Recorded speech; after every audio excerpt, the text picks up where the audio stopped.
So in 2020, millions of Americans went from working in an office to working from home with the expectation that we would all return to a commute when the pandemic was behind us. Despite some of the headaches, it turns out more time at home, saving on childcare costs and gas and countless other benefits have made employees reluctant to return to pre-pandemic ways of working. Joining us this morning is executive coach Jan Lehman. Jan, good morning. Thanks for coming on to Boston 25 Morning News. Good morning. Thanks for having me. Jan, the work from home model, I have to ask you, is not going to work for every business or every employee, but it seems like a great non-monetary incentive. Why are we seeing so many companies insist that their employees be back in the office? Yeah, it starts with a trust issue. So one of the things I think a number of managers realized going into the pandemic is they managed by walking around, and if somebody was in their seat, they assumed they were productive. And that's not going to work for us in a remote model. So the great news is we have fabulous technology now. We can really be tracking the tasks and deliverable and progress against deliverable that employees are working on. So you shouldn't have to see your employees. So that should actually alleviate that concern. The second part of it, though, is also a control issue. So many leaders have been grown up in an environment where it was more of a command and control model, and they were used to doing what was right for the leader with a little less concern about the rest of the organization. But we've seen more of a shift toward the servant leader model, where there's more of a want and an understanding for what the employees want and need, and how do we make this a win-win.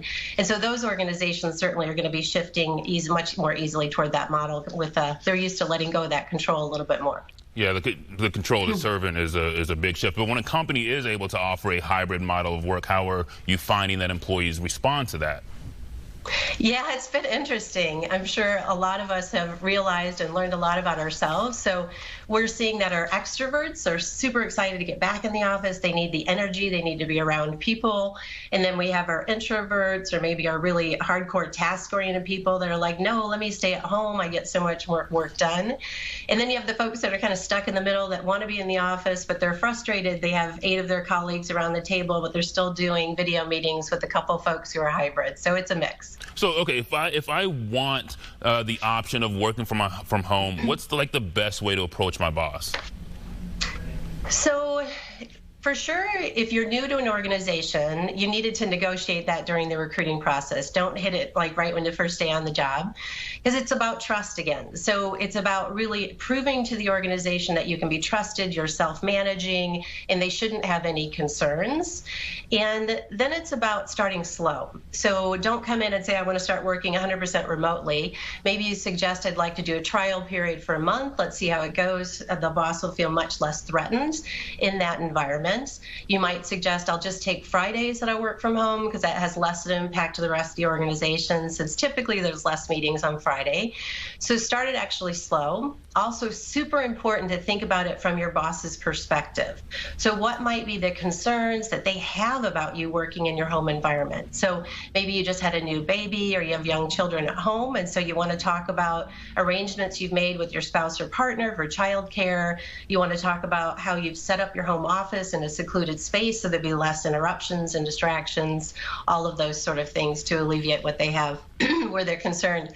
The other, and the equally important, is it's really important to be proactive about your communication. So we've been joking that the old adage, no news is good news, is really not the case in the hybrid world. It's more no news is perceived bad news. So have your video camera on at all times, no matter where you are, who you're meeting with. We all know people tend to multitask when they don't have their videos on. So be proactive in that communication. Let them know that you're as attentive and available. Also, really also think about if you don't work in an organization where they have a way of tracking tasks and deliverables, then come up with your own plan. So maybe on Monday morning you say, these are the 3 things I'm going to work on for the week, and then Friday afternoon you give a status update and indicate exactly what you accomplished. And that will alleviate a lot of fears. Great tips. Jan Lehman is the founder of CTC Productivity. Jan, thank you so much. Thank you.